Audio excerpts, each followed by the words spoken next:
টোটো বা অটো করে যেতে গেলে পার হেড 25 থেকে 30 টাকা ভাড়া লাগবে, সেটাই শুনে এসেছিলাম। দেখলাম ডাল বড়া বিক্রি হচ্ছে।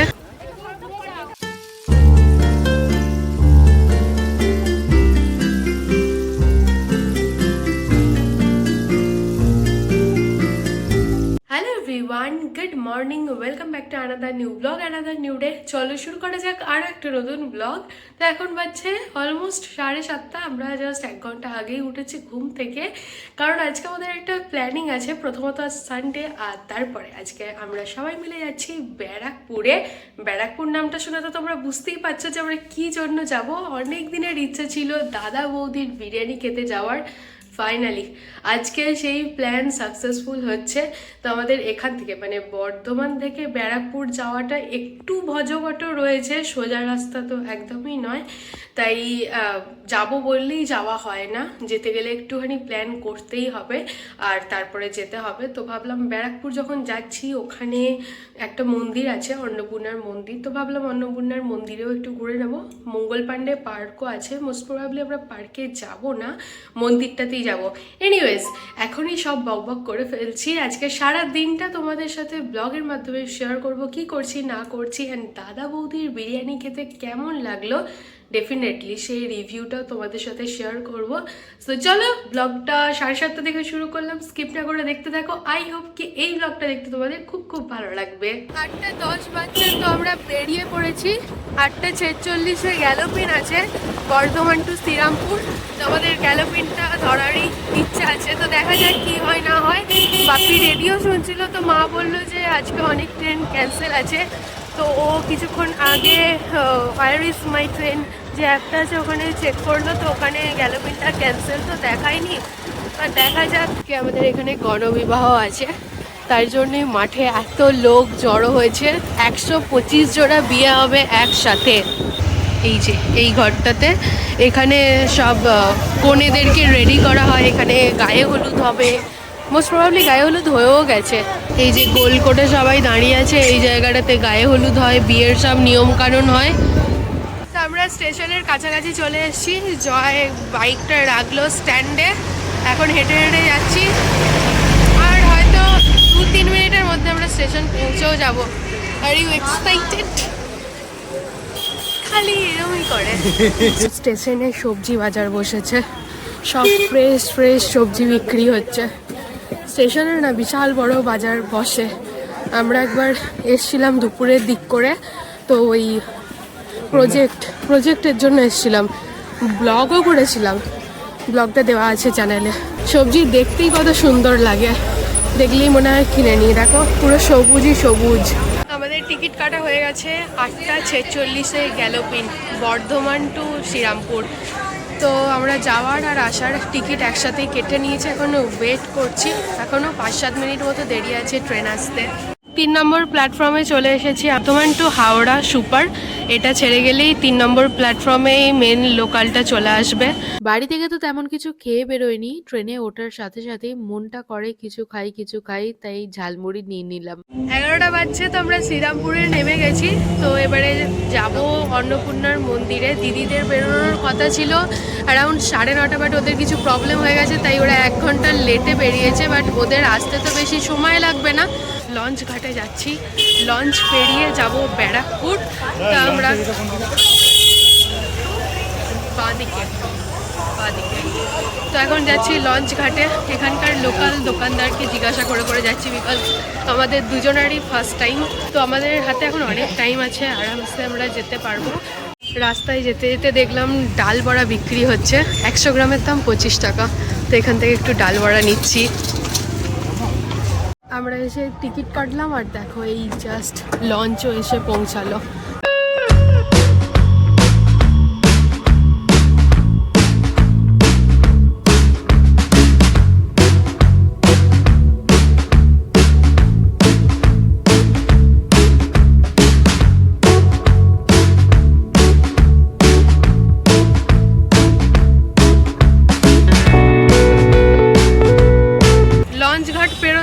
সময় লাগলো 5 মিনিট, বাট লঞ্চটা ঘাটে লাগাতেই পারছিল না। লঞ্চ ঘাটে লাগাতে লাগাতে আরও 5 মিনিট চলে গেল। তো এখন আমরা এপারে চলে এসেছি। এবারে যাব অন্নপূর্ণার মন্দিরে। বাট এই ঘাটের এখানে যে অটো টোটোগুলো রয়েছে তাদের ভাড়া অনেক বেশি বলছে, রিজার্ভ করে যাওয়ার কথা বলছে, তাতে গিয়ে ভাড়া 180 টাকা 150 টাকা এরকম পড়বে। তো রাস্তার ওই পারে যাই, এখানে বলছে যে ওখানে ডাইরেক্ট যেতে গেলে 2-3টে টোটো অটো পাল্টাতে হবে। আমরা লাস্ট অব্দি টোটো রিজার্ভ করেছিলাম, তো আমাদের টোটো ভাড়া নিয়েছিল ওই 120 টাকা। এখন গান্ধী মোড়ের সিগন্যালে দাঁড়িয়ে আছি, এখান থেকে সোজা গেলে দাদা বৌদির বিরিয়ানির দোকানটা একদম কাছেই, বাট এখন আমরা যাব ডান দিক দিয়ে। পুজো দেওয়ার জন্য ডালা কিনলাম, আবার কখনো এখানে আসবো নাকি জানি না, তাই ভাবলাম একটা পুজো না হয় দিয়েই নিই।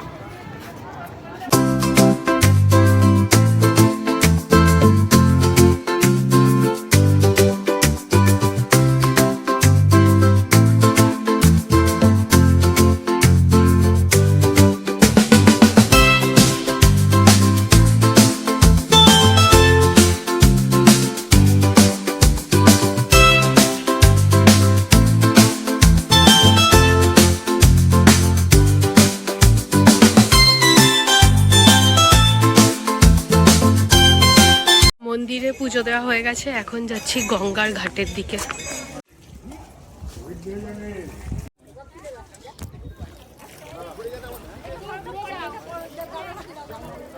দিদিরা ব্যারাকপুর স্টেশনে নামবে অ্যারাউন্ড 12:30 নাগাদ। তো এখন 12:25, আমাদের মন্দিরে পুজো দেওয়া হয়ে গেছে। গঙ্গার ঘাটে গিয়েছিলাম, তো গঙ্গার ঘাটে মাথায় জল নিলাম।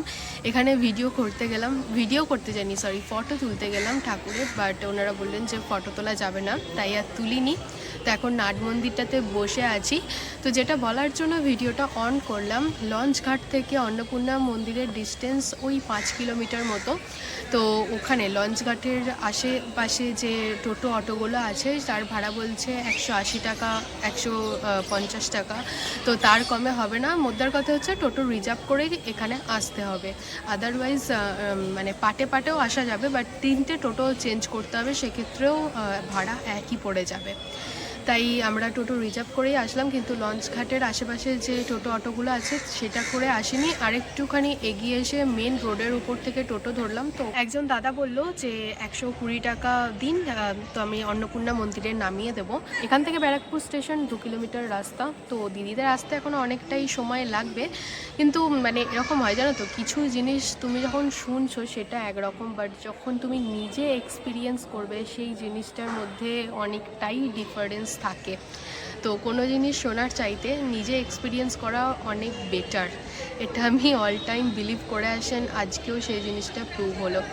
এনিওয়েজ, তো চলো কিছু গ্লিমস তোমাদের সাথে আমি শেয়ার করলাম এই অন্নপূর্ণা মন্দিরের, আর একটুখানি অন্নপূর্ণা মন্দিরটা তোমাদের ঘুরে দেখাই, তারপর তো দিদিরা আসলে ওদের সাথেও মিট করাবো। চলো এবারে তোমাদের সাথে কিছু ডিটেলস শেয়ার করি ব্যারাকপুরের অন্নপূর্ণা মন্দিরের।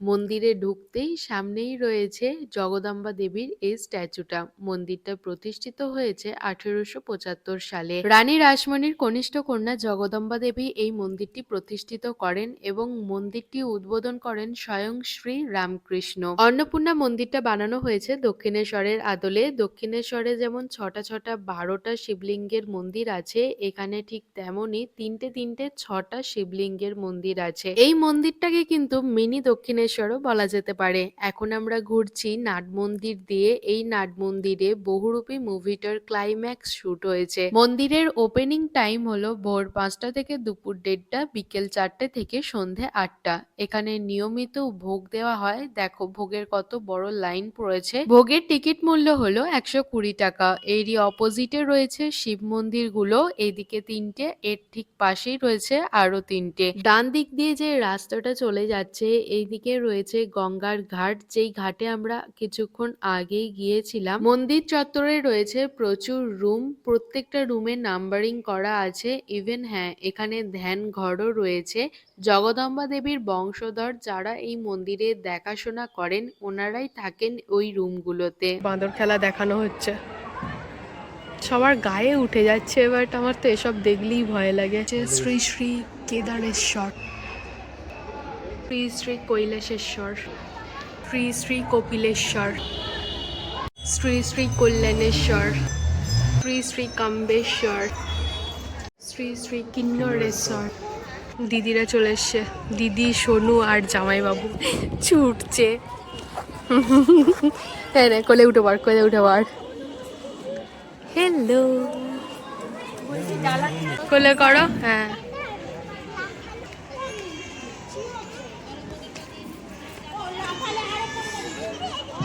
ওয়াও, একটা ছবি তুলে দেবো। One eternity later. চলে এসেছি দাদা বৌদির হোটেলে বিরিয়ানি খেতে। দাদা বৌদির হোটেলে ঠিক 100 মিটারের মধ্যেই রয়েছে দাদা বৌদির রেস্টুরেন্ট, বাট ওটার নিউ ওপেনিং হয়েছে।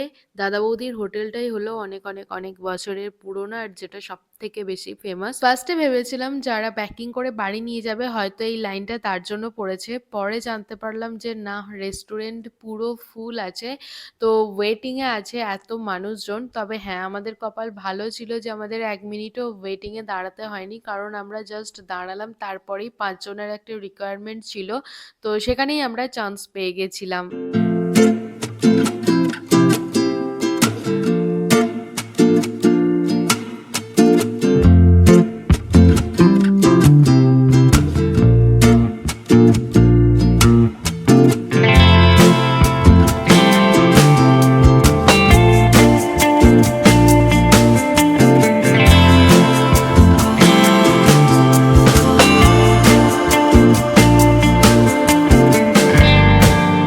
অ্যাম্বিয়েন্স তো বেশ ভালোই, তবে আমার একটু ঘিঞ্জি লেগেছে।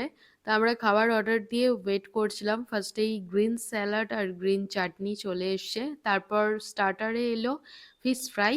তো আমরা ফিশ ফ্রাই অর্ডার দিয়েছি শুধু, কারণ আমরা বিরিয়ানিটা মন ভরে খেতে চাই। তো ফিশ ফ্রাইটা এলো অর্ডার দেওয়ার 15-20 মিনিট পর। ফিচ is natural fish fry with kasundi, একদম বেস্ট কম্বিনেশন। তবে এখানকার ফিশ ফ্রাইটা আমার আহামরি খুব যে ভালো লেগেছে তা না, মোটামুটি লেগেছে। আর হ্যাঁ, দামের তুলনায় ফিশ ফ্রাইয়ের সাইজ এবং ফিশের পরিমাণ দুটোই কম ছিল।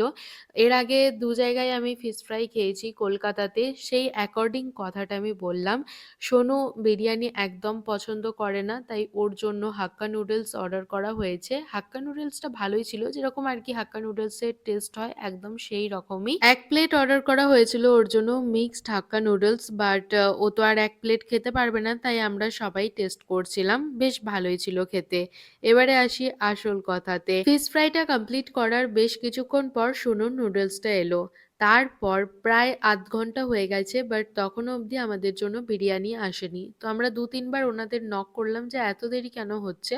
তো ওনারা বললেন যে হাঁড়ি শেষ হয়ে গেছে, নতুন হাঁড়ি আসছে, তার জন্যই দেরি হচ্ছে। অথচ আমাদের পাশাপাশি যারা কাস্টমার ছিলেন ওনাদের কিন্তু মাটন বিরিয়ানি সার্ভ করা হচ্ছিল। সকাল থেকে সেইভাবে তো কিছুই খাওয়া ছিল না, তার জন্য প্রচন্ড খিদে পেয়ে গেছিল আমাদের সবারই। ফিশ ফ্রাইটা খাওয়ার পরেও অপেক্ষা করছিলাম যে কখন আসবে বিরিয়ানি, তাহলে আমরা টেস্ট করতে পারবো। তো বিরিয়ানি আসার নামই নেই, তাই আমরা 1 প্লেট স্যালাডই শেষ করে ফেলেছি। সোনুর প্লেটটা নোটিস করো, ওর খাওয়া প্রায় শেষের দিকে। ফাইনালি এতক্ষণে আমাদের মাটন বিরিয়ানি এসছে। আমরা নিয়েছিলাম 2 প্লেট স্পেশাল মাটন বিরিয়ানি, আর তার সাথে 3 প্লেট চিকেন চাপ। 1 প্লেট স্পেশাল মাটন বিরিয়ানিতে রয়েছে এরকম বড় বড় সাইজের 2টো আলু আর বড় বড় সাইজের 2টো মাটনের পিস। আমাদের অলরেডি ভাগ করে দিয়েছে, তাই আমার পাতে দেখতেই পাচ্ছ একটা বড় সাইজের আলু আর একটা বড় সাইজের মাটনের পিস রয়েছে। রাইসের কোয়ান্টিটি একজনের জন্য যথেষ্ট। আমি আর দিদি দুজনেই এতটা পরিমাণ রাইস খেতে পারিনি। দাম অনুযায়ী কোয়ান্টিটি একদম পারফেক্ট আছে। আলুটা তো সফট ছিল, বাট মাটনটা আমার খুব একটা ভালো লাগেনি। অল ওভার বিরিয়ানি টেস্ট যদি বলি তো আমার ওকে ওকে লেগেছে, খুব বেশি ভালো লেগেছে তা না, আবার খুব যে খারাপ লেগেছে তাও নয়। তো একটু চিকেন চাপটা টেস্ট করে দেখলাম, তো চিকেন চাপটাও ওই ওকে ওকে আর কি, মানে একবার ট্রাই করার জন্য ঠিক আছে। ফার্স্ট টাইম গ্রিন চাটনি দিয়ে আমি বিরিয়ানি টেস্ট করলাম, তো স্বাদটা বেশ অন্যরকমই ছিল। লাঞ্চ করে আমরা বেরিয়ে পড়েছি। জয়া এখন পার্সেল নেওয়ার লাইনে দাঁড়িয়েছে। ওয়েটিং এর লাইন আলাদা, পার্সেল নেওয়ার লাইন আলাদা, এই লাইনটাও বেশ লম্বা। তো বাড়ির জন্য 2 প্লেট মাটন বিরিয়ানি নিয়ে যাব, তার জন্যই ও এখন দাঁড়িয়েছে। এখানে দাঁড়িয়ে থাকতে থাকতে একটা জিনিস নোটিস করলাম, এই গাড়িটা করে কত কত বিরিয়ানির হাঁড়ি আসছে আর কত ফাঁকা হাঁড়ি বেরিয়ে চলে যাচ্ছে। জয় যতক্ষণ পার্সেলের লাইনে দাঁড়িয়েছিল ততক্ষণের মধ্যে 2 বার না 3 বার গাড়িটা আসলো, বিরিয়ানির ভর্তি হাঁড়ি নামালো আর ফাঁকা হাঁড়ি এরকম ভাবে তুলে নিয়ে নিয়ে চলে গেল। বিরিয়ানি খাওয়ার পর খুব মন চাইছিল কোল্ড ড্রিঙ্কস খেতে, ঠান্ডা ছিল বাট স্টিল তাও আমরা কোল্ড ড্রিঙ্কস খেয়েছি। তো কোল্ড ড্রিঙ্কস খেতে খেতেই এখন যাচ্ছি জুডিওর দিকে।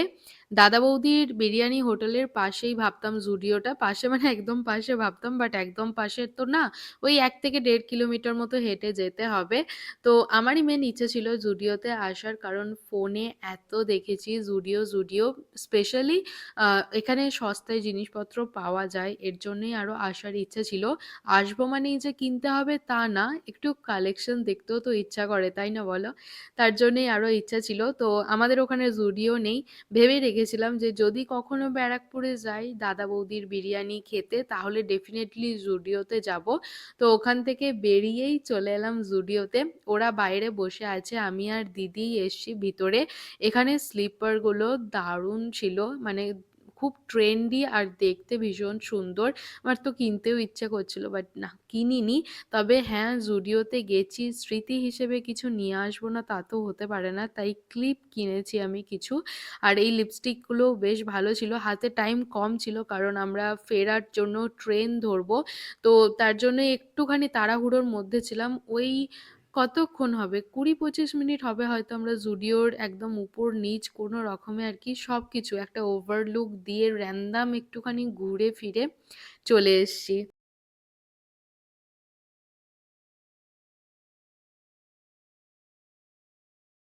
তবে হ্যাঁ, এটা কিন্তু ঠিক কথা, জুডিওতে অনেক জিনিস আছে যেগুলো সস্তায় পাওয়া যায়। হাতে টাইমের দরকার আর সাথে দেখে দেখে কিনতে হবে। ব্যাগের কালেকশনও বেশ ভালো ছিল।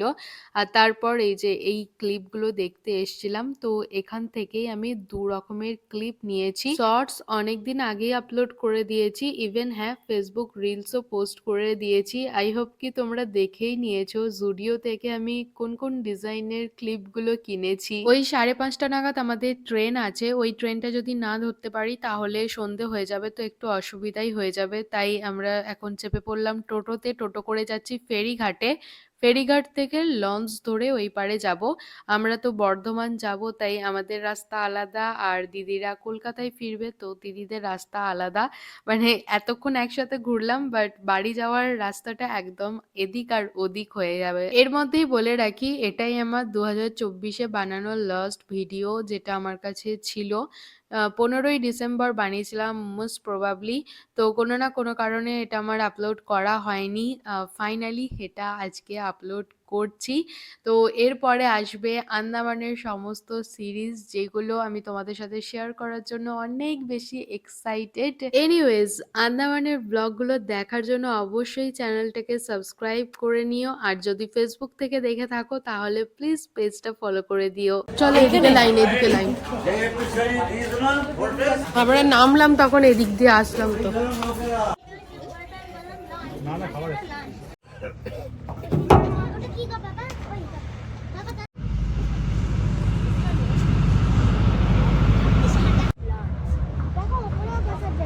ঘড়িতে বাজে 5:15, হাতে মাত্র 10 মিনিট সময়, তাই আমরা প্রচণ্ড স্পিডে হেঁটে হেঁটে যাচ্ছিলাম।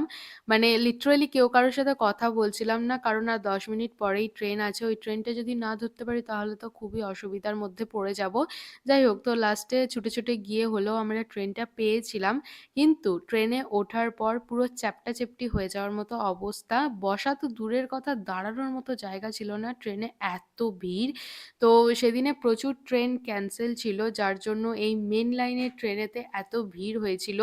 7:30 আমরা নামলাম বর্ধমান স্টেশনে, ও স্ট্যান্ড থেকে বাইকটা নিয়ে নিয়েছে। তো এখন যাব ঢলদিঘি পেট্রোল পাম্পে, গাড়ির তেল ভরাবে, তারপর যাব রোহনদার কাছে। তো আমাদের বিয়ে টু রিসেপশন এর অ্যালবামটা চলে এসছে, অ্যালবামটা প্রিন্ট হয়ে চলে এসছে, তো ওটাই আনতে যাব। তারপর যাব আমাদের বাড়িতে বুবাই মায়ের জন্য যে বিরিয়ানি নিয়ে এসেছি, বিরিয়ানিটা দিয়ে যাব বাড়ি। তো ফোনে চার্জ একদমই নেই, 14% চার্জ আছে। তো এর মাঝে কতটা কি ব্লগ কন্টিনিউ করতে পারবো আমি জানি না। বাড়ি এসে ফোনটা দিয়েছিলাম চার্জে, একদমই ফোনে চার্জ ছিল না, সেটা তো তোমাদেরকে বললামই। এখন বাজছে 10:30। তো আজকে ডিনারটা স্কিপ করেছি, বাট একেবারেই কিছু না খেয়ে শুতে নেই, দ্যাটস ওয়াই অল্প একটু মুড়ি খেয়েছি জয়ের সাথে, ব্যাস। সেরকম পেট ভরা কিছু খাইনি। তো আমাদের বিরিয়ানি কেমন কি লাগলো না লাগলো সেই ডিটেলস রিভিউ তো তোমাদের সাথে শেয়ার করলাম। তোমরা যদি দাদা বৌদির বিরিয়ানি খেয়ে থাকো তোমাদের কিরকম এক্সপিরিয়েন্স হয়েছে সেটাও আমাকে কমেন্টে জানাতে পারো। আজকের দিনটা অনেক ভালো কাটলো, বেশ মজায় মজায় কাটলো। তো চলো ব্লগটাকে এখানেই এন্ড করে দিচ্ছি। যদি কিছু ভালো লেগে থাকে তাহলে please do like, share and subscribe. অবশ্যই কমেন্টে জানিও যে ব্লগটা দেখতে তোমাদের কেমন লাগলো। কাল আসছি নতুন একটা ভিডিও নিয়ে, ততক্ষণে সবাই ভালো থেকো, সুস্থ থেকো, সাবধানে থেকো, অবশ্যই সাবস্ক্রাইব করে আমার পাশে থেকো। সো চলো ফাইনালি আজকের মতো টাটা।